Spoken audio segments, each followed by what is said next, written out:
Stop scrolling. If you have been waiting for the future of FPV or the next evolution of 360 cameras, the wait is effectively over. We aren't looking at blurry renders anymore. We aren't looking at he said, she said, rumors from anonymous forums. The first live, real-world images of the DJI Avata 360 have just hit the internet, and they tell a story that is much bigger than we initially thought. This isn't just a new drone. It looks like DJI is trying to solve the biggest problem in hybrid filming. Today, we're going to break down every single pixel of these leaks, from the screws on the props to the vents on the ducts, to understand exactly why this machine might be the Insta360 Killer we have been expecting. Let's start with the visuals. For the first time, we have a proper look at the chassis. It doesn't rewrite the book, but it definitely finishes the chapter. We already knew this drone was trying to play in two different worlds. It wants to be an FPV drone, but it also wants to be a 360 camera platform. Those are usually two very different things. FPV is usually about speed, aggression, and raw control. 360 capture is about stability, invisibility, and seamless stitching. What these new images do is confirm exactly how DJI plans to bridge that gap. The design language is undeniable. It has that classic cine whoop energy. It is compact, it is gray, and it features fully enclosed prop guards. This immediately tells us that this drone is meant to be safe, flown close to people, and used in tight environments. But you have to look closer. Zoom in on the propellers. Do you see how they're attached? In previous DJI consumer drones, like the Mini series or even the original Avata, we often see push-on props or quick-release mechanisms. They are designed for convenience. But here, DJI has made a very specific engineering choice. They're using screws. The propellers are bolted down. Now, to the average person, that might just look like a hassle. But to a camera operator, that is a massive clue. Why screws? Because consistency is everything. When you're shooting 360-degree footage, your software has to stitch together two different images to create that invisible sphere. If your propellers vibrate even a tiny bit, or if they shift their position by a millimeter during a high-speed maneuver, that stitching line breaks. You get artifacts. You get a visible drone in your shot. By using screws, DJI is ensuring that the propellers stay locked in the exact same position, down to the micron, on every single flight. They're sacrificing convenience for optical perfection. That is a pro-level move. Now, shift your eyes to the ducts themselves, the guards around the propellers. If you look at the top, you will notice they aren't solid plastic rings. They are vented. They're distinct openings. Again, nothing on a drone this size is accidental. These vents serve a dual purpose. First, thermal management. Electronics get hot, especially when processing 360 video, and you need that hot air to escape. But more importantly, it is about aerodynamics.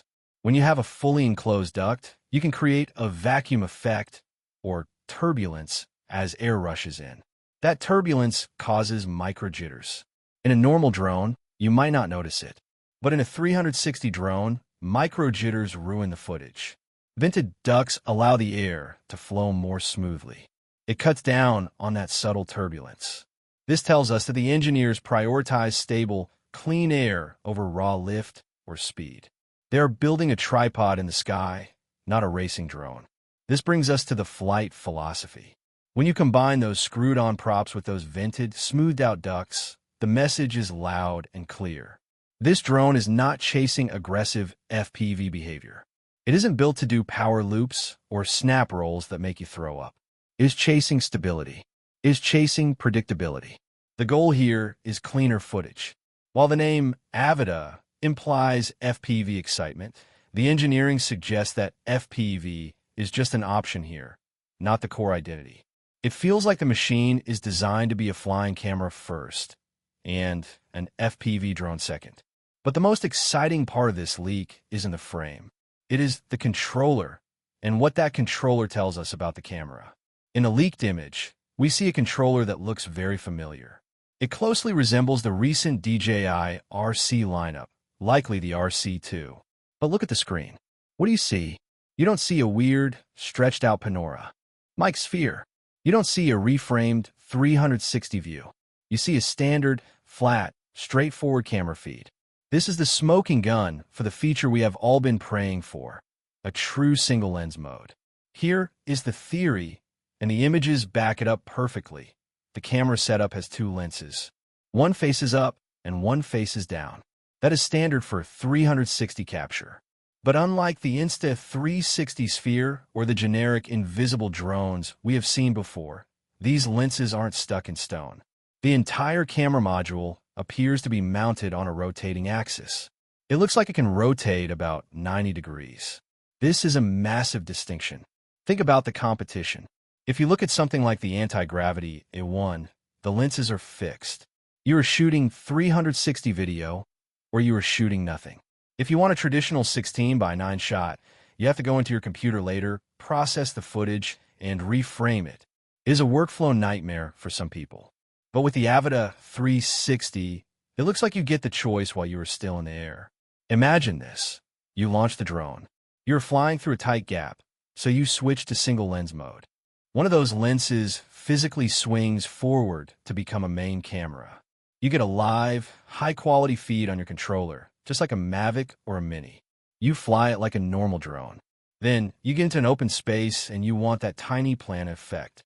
You hit a switch. The camera module rotates. Now you are capturing everything around you. You have two drones in one. You aren't forcing compromises. You aren't guessing what the shot looks like. You are seeing it.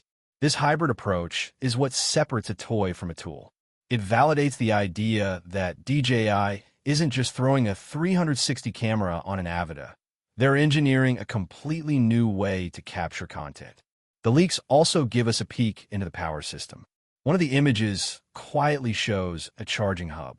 It is fully loaded with 3 batteries. This is the classic Fly More combo setup.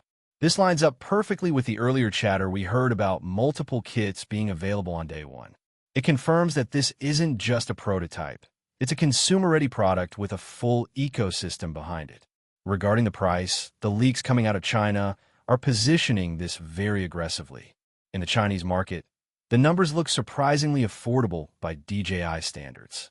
Now, we always have to factor in the US premium, tariffs, taxes, and regional pricing strategies usually bump that number up. But even with that increase, the estimates place this drone within reach for most serious hobbyists. If this drone truly bridges the gap, if it saves you from buying an FPV drone and a 360 camera separately, the value proposition is insane. You are essentially buying 2 distinct camera systems and a flight platform in one box. So where does that leave us? Honestly, with the amount of detail we are seeing here, the mechanical design, the camera rotation, the battery hubs, the pricing leaks, it doesn't feel like we're guessing anymore. This doesn't look like a concept. It looks like a product that is sitting in a warehouse right now, waiting to be shipped. The hardware is finished. The software is running on the controller. The packaging is likely printed. DJI has managed to keep this relatively quiet, but these live images have rewritten the story. They have quietly added clarity to what we suspected, and they have proven that the Avata 360 is going to be far more versatile than just a flying selfie stick. It is a stability-focused, hybrid camera powerhouse that might just make every other Cine Whoop obsolete. Now, we're just waiting for DJI to officially say the words. My opinion, the verdict. If you ask me, this is the smartest move DJI has made in years. The FPV market is crowded with fast, dangerous, hard-to-fly drones. The 360 market is crowded with cameras that are hard to mount on drones. By combining them, and specifically by adding that rotating lens mechanism, DJI is solving the friction. They're making 360 accessible to people who don't want to spend hours in post-production. The decision to use screws on the props shows a commitment to professional image quality that I respect. This isn't a toy. It's a content creation machine. If the price is right, this is a day one buy. If you like this deep dive and want to stay updated the second the official specs drop, make sure you subscribe to the channel. Share this video with your drone crew so they know what's coming, and hit that bell icon so you don't miss the launch. I'll catch you in the next one. Peace.